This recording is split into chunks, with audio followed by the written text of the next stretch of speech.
से प्रतिज्ञान करता हूँ करता हूँ कि मैं कि मैं विधि विधि द्वारा स्थापित स्थापित भारत के संविधान के प्रति सच्ची श्रद्धा और निष्ठा रखूंगा। मैं भारत की प्रभुता और अखंडता अक्षुण्ण रखूंगा।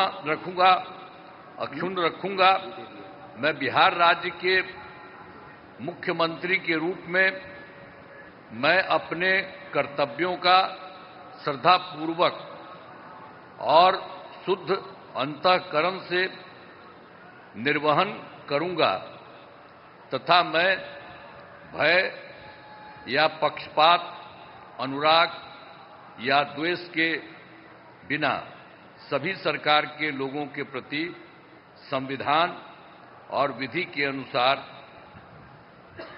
न्याय करूंगा।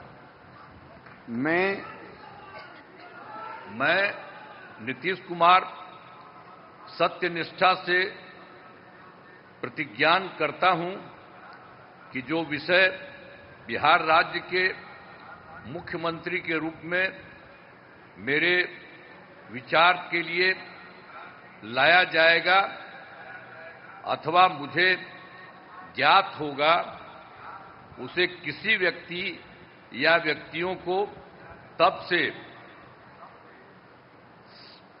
सिवाय जबकि ऐसे मुख्यमंत्री के रूप में अनेक कर्तव्यों के सम्यक और निर्वहन के लिए ऐसा करना अपेक्षित हो, मैं प्रत्यक्ष अथवा अप्रत्यक्ष रूप से संसूचित या प्रकट नहीं करूंगा।